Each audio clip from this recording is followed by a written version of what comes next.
तो valence bond theory was given by two scientists, एक थे हिटलर, दूसरे थे लंदन, और ये दिया गया था to explain formation of covalent bond. इस थ्योरी का जो मेन पॉइंट्स है उसको समझिए। Main points of the theory.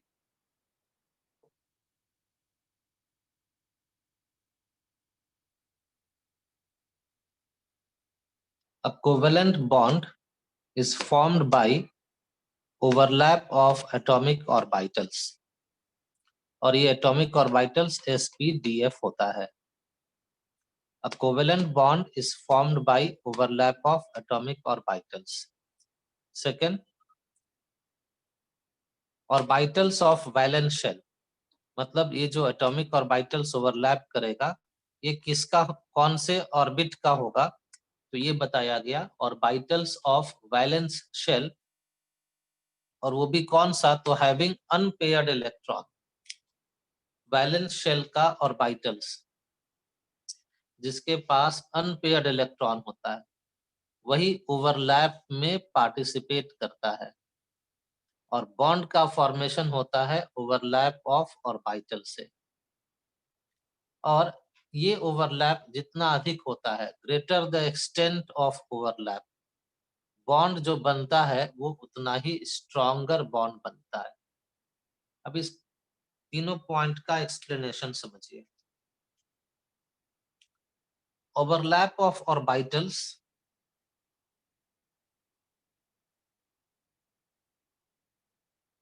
का मतलब समझना है मर्जिंग ऑफ ऑर्बिटल्स, दो ऑर्बिटल का मिल जाना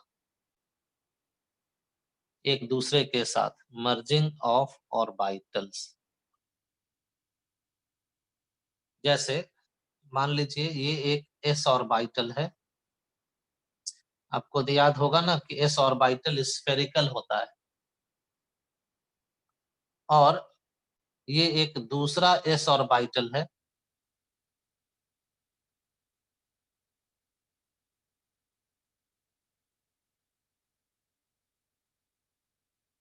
जब ये दोनों एटम्स जिसका ये दोनों ऑर्बिटल्स है एक दूसरे की ओर इस तरह से अप्रोच करता है, तो जब एटम्स अप्रोच करता है तो दोनों का ऑर्बिटल्स एक दूसरे के साथ इस तरह से मर्ज कर जाता है। ये एक एटम का ऑर्बिटल और ये हो गया दूसरे एटम का ऑर्बिटल, और ये जो एक दूसरे के साथ इस तरह से मर्ज किया है इसी को कहते हैं ओवरलैप। और इस ओवरलैप में पार्टिसिपेट किया है एस ऑर्बिटल्स, तो इस ओवरलैप को कहते हैं overlap by S S orbitals, short में लिखते हैं एस एस ओवरलैप।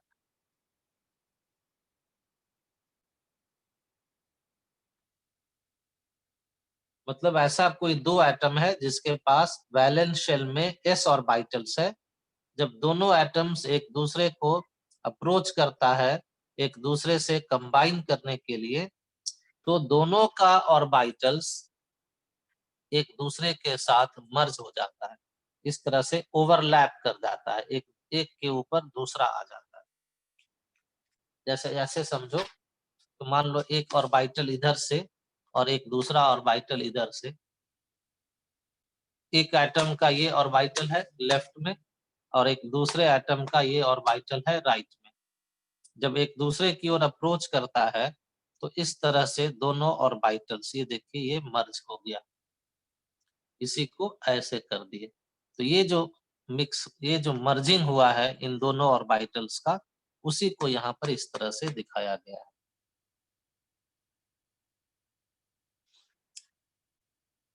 ये हो गया overlap of S S orbitals. इसी तरह से एस ऑर्बिटल्स का पी ऑर्बिटल के साथ भी ओवरलैप होता है। मान लीजिए ये है एस ऑर्बिटल और कोई दूसरा एटम है जिसके पास है पी ऑर्बिटल। एस स्फेरिकल होता है और पी ऑर्बिटल डम्बबेल शेप्ड होता है। तो अब इस s ऑर्बिटल के साथ दूसरा p ऑर्बिटल इस तरह से मर्ज कर जाता है, और ये जो शेडेड एरिया है यही हो गया overlap between s orbital and p orbital. तो इस ओवरलैप में s और p ऑर्बिटल्स पार्टिसिपेट किया, तो इस ओवरलैप का नाम अब क्या होना चाहिए? sp और ओवरलैप। sp overlap. हो सकता है कि ओवरलैप करने वाला दोनों ऑर्बिटल्स p हो, तो एक p स्फेरिकल सॉरी डम्बल, दूसरा p भी डम्बल, और दोनों ऑर्बिटल्स एक दूसरे को अप्रोच किया, मतलब दोनों एटम्स एक दूसरे को अप्रोच किया, तो दोनों ऑर्बिटल्स भी एक दूसरे के नजदीक आने लगेगा, और नजदीक आने के बाद एक दूसरे में मर्ज कर जाएगा। इस मर्जिंग को ऐसे दिखाते हैं, ये शेडेड एरिया जहां पर दोनों ऑर्बिटल ओवरलैप कर गया है, और ये हुआ है इस ओवरलैप में there is participation of 2p orbitals. तो p ऑर्बिटल्स का पार्टिसिपेशन है ओवरलैप में, तो इस ओवरलैप का नाम हो जाएगा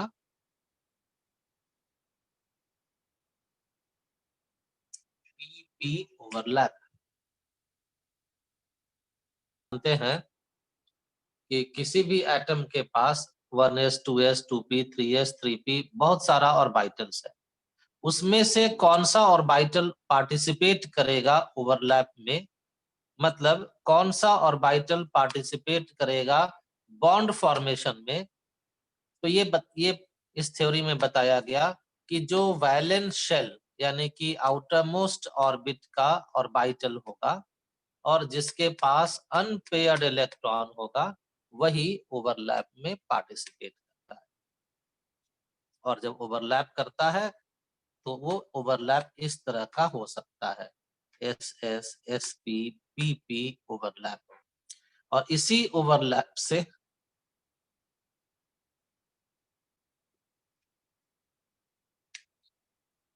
एक सेकेंड,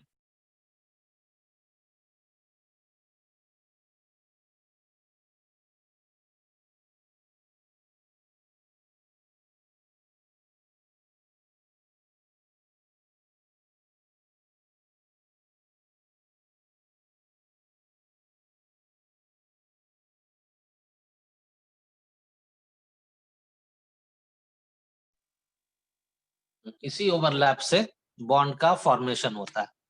तीसरा पॉइंट है, इसको लिख कर रखो, अभी हम आगे समझाएंगे कि एक्सटेंट ऑफ ओवरलैप कम या अधिक का मतलब क्या।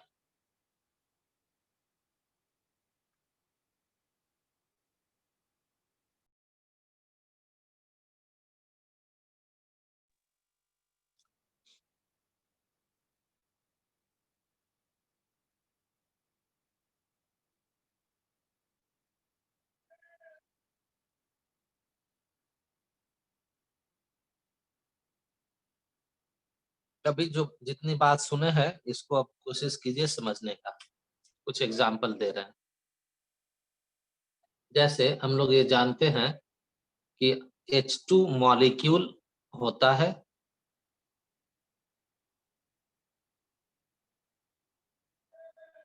H2 मॉलिक्यूल होता है। अब ये H2 मॉलिक्यूल दो हाइड्रोजन एटम से बना होगा, H प्लस H, ये मिलके बना लिया H2 मॉलिक्यूल। अब आपको याद होगा इलेक्ट्रॉन डॉट स्ट्रक्चर यानी कि लिविस थ्योरी, लिविस थ्योरी जिसको कहते हैं ऑक्टेट रूल।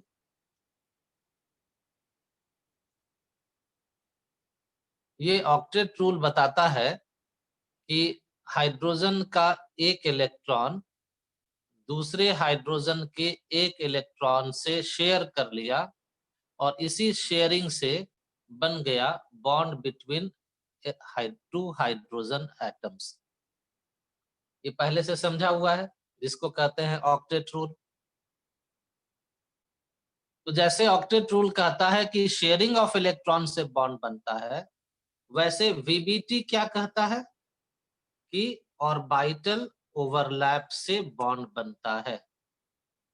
ऑर्बिटल ओवरलैप से होता है बॉन्ड फॉर्मेशन। यहां पर H2 मॉलिक्यूल बनने का मतलब है इन H2 molecule there is bond between two hydrogen atoms।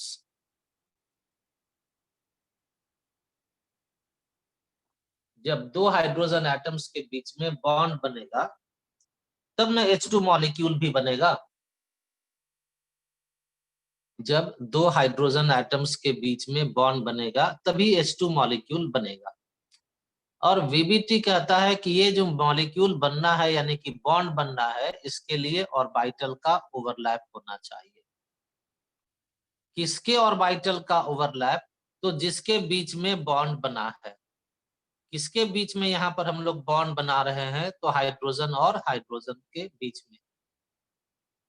तो there is bond for between two hydrogen atoms. इसका मतलब ये हुआ कि ऑर्बिटल्स, ये बॉन्ड कैसे बना होगा? तो थ्योरी कहता है कि orbitals of hydrogen overlap to form bond. तो फिर आगे समझो इस थ्योरी में। फिर इस थ्योरी में कहा गया है कि भाई हाइड्रोजन का जो ऑर्बिटल ओवरलैप करेगा, तो इस हाइड्रोजन का कौन सा ऑर्बिटल,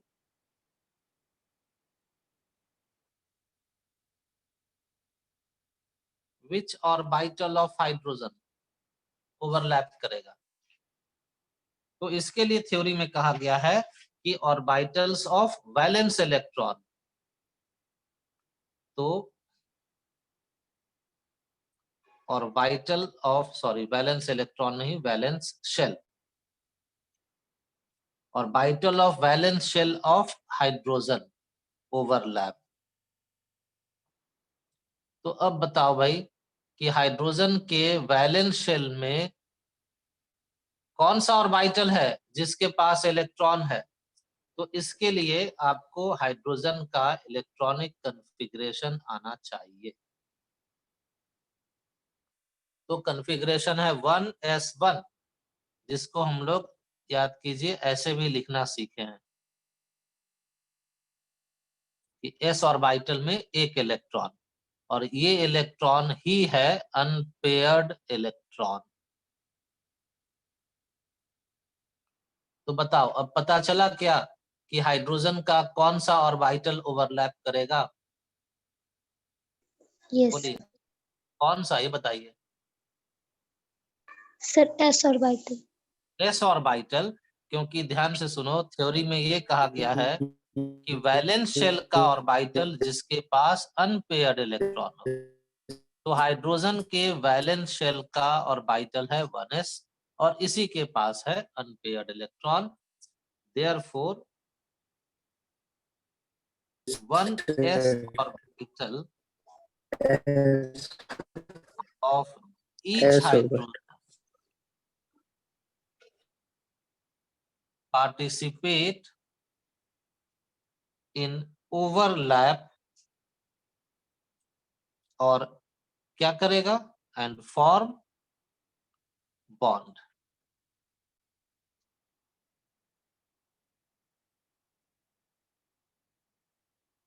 ना है कि बॉन्ड बनेगा इस हाइड्रोजन के पास जो ऑर्बिटल है, कौन सा? 1s।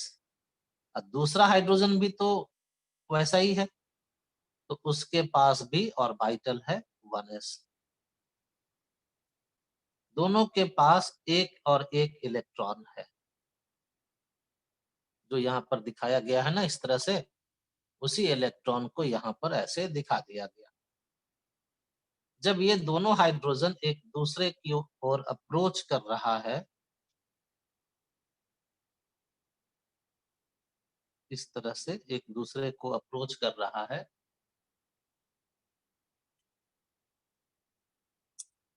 तो जैसे ही नजदीक आता है तो दोनों हाइड्रोजन का ऑर्बिटल अब इस तरह से ओवरलैप कर गया। ये हो गया s orbital of one hydrogen और ये हो गया s orbital of the other hydrogen. और अब क्या हुआ कि देखो, एक हाइड्रोजन के पास एक इलेक्ट्रॉन, दूसरे हाइड्रोजन के पास भी एक इलेक्ट्रॉन। तब जब दोनों हाइड्रोजन साथ आ गया तो 1 + 1 2 इलेक्ट्रॉन्स हो गया। और एटॉमिक स्ट्रक्चर में पढ़ते हैं कि जब दो इलेक्ट्रॉन एक साथ रहता है तो उसका स्पिन अपोजिट हो जाता है। स्पिन अपोजिट हो जाता है मतलब एंटी पैरेलल स्पिन हो जाता है, एक क्लॉकवाइज तो दूसरा एंटी क्लॉकवाइज।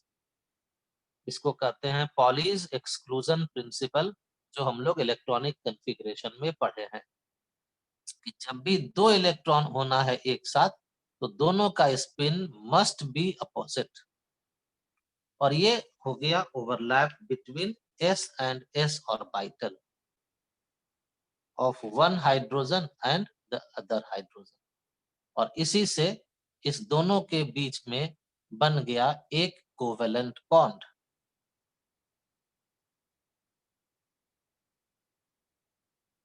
तो इस थ्योरी को अप्लाई करके हम लोग ये समझे कि कैसे कोवेलेंट बॉन्ड का फॉर्मेशन यहाँ पर H2 मॉलिक्यूल में हो रहा है।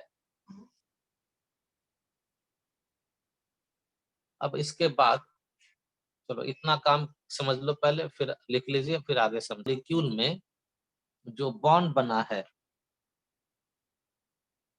बॉन्ड इन, लिखिए H2 molecule between two hydrogen atoms is formed by S-S overlap।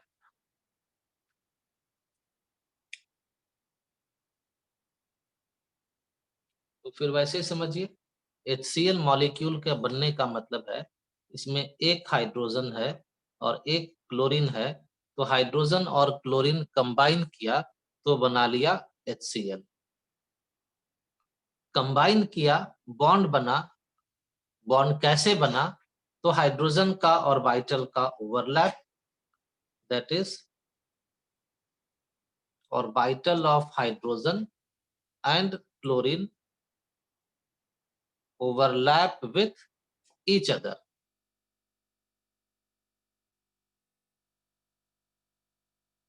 और ये ओवरलैप कर लेगा तो बना लेगा बॉन्ड, फॉर्मिंग बॉन्ड। फिर पता करना पड़ेगा ना कि हाइड्रोजन का कौन सा ऑर्बिटल है, क्लोरीन का कौन सा ऑर्बिटल है। तो हाइड्रोजन तो ऑलरेडी हम लोग पता कर चुके हैं कि 1s1, that is hydrogen has s orbital जो ओवरलैप करेगा। जरा क्लोरीन का देखो कॉन्फ़िगरेशन। क्लोरीन लिखते हो ना 1s2 2s2 2p6 3s2 3p5। Configuration जरा आप बताइए कि क्लोरीन का कॉन्फ़िगरेशन क्यों लिखे हैं? सर क्योंकि उसका आउटर मोस्ट देखना है कौन सा हाँ, अनफोल्ड। इसका आउटर मोस्ट ऑर्बिटल खोजना है। तो देखो ये फर्स्ट ऑर्बिट, ये सेकेंड ऑर्बिट और यही हो गया वैलेंस शेल। तो वैलेंस शेल है थर्ड, और थर्ड ऑर्बिट में दो तरह का ऑर्बिटल है, 3s and 3p। Third orbit में दो तरह का ऑर्बिटल है, 3s और 3p। तो अब पता करना पड़ेगा कि इसमें से कौन ऑर्बिटल है जो ओवरलैप करेगा। तो उसके लिए ये पता करना होगा कि इसमें से किसके पास अनपेयर्ड इलेक्ट्रॉन है। तो 3s में दो है, 3s एक तरह का होता है और इसमें दो इलेक्ट्रॉन। तो बताइए पेयर्ड है कि अनपेयर्ड है? पेयर पेयर तो ये पार्टिसिपेट करेगा कि नहीं करेगा? नहीं करेगा। नहीं Good, करेगा। ठीक है, बहुत अच्छा। अब p का देखिए, p में तीन तरह का p ऑर्बिटल और 5 इलेक्ट्रॉन। तो याद है ना कि पहले सब में एक एक भर देते हैं, इसके बाद फिर पेयरिंग होना शुरू होता है। तो इसमें से ये मिला p ऑर्बिटल जिसके पास है अनपेयर्ड इलेक्ट्रॉन। तो अब पता चल गया कि जैसे हाइड्रोजन का s ऑर्बिटल पार्टिसिपेट करता है, वैसे ही क्लोरीन का कौन सा ऑर्बिटल, p ऑर्बिटल पार्टिसिपेट करेगा। Therefore p orbital of chlorine overlap with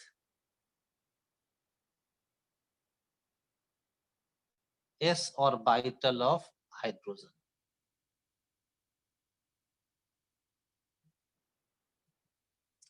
अब देखिए भाई, p orbital and s orbital, हम लोग इस तरह से बॉन्ड समझने जा रहे हैं बिटवीन HCl। H का s ऑर्बिटल ऐसे बनाइए, अनपेयर्ड इलेक्ट्रॉन एक है। क्लोरीन का p ऑर्बिटल्स को ऐसे बनाइए, इसके पास भी अनपेयर्ड इलेक्ट्रॉन एक है। दोनों जब एक दूसरे को इस तरह से अप्रोच किया, दोनों का ऑर्बिटल्स नजदीक आ गया और नजदीक आकर के इस तरह से s और p ऑर्बिटल का ओवरलैप हो गया। और फिर 1+1, एक इलेक्ट्रॉन हाइड्रोजन का, एक इलेक्ट्रॉन क्लोरीन का, तो 2 इलेक्ट्रॉन आ गया। तो अब स्पिन अपोजिट हो जाएगा और यही हो गया ओवरलैप।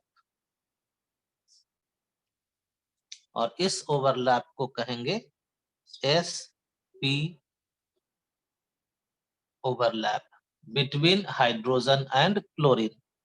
तो जब हाइड्रोजन क्लोरीन के बीच में ऑर्बिटल्स का ओवरलैप हो गया, तो इसके बीच में एक बॉन्ड बन गया, कोवेलेंट बॉन्ड। और इस तरह से HCl मॉलिक्यूल का फॉर्मेशन हो जाता है by sp overlap, in which s orbital of hydrogen and p orbital of chlorine overlap with each other, forming bond between hydrogen and chlorine atoms। और इस तरह से ये बना लिया HCl का मॉलिक्यूल।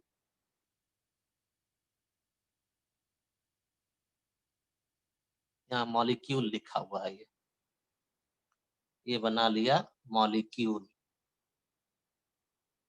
Of HCl।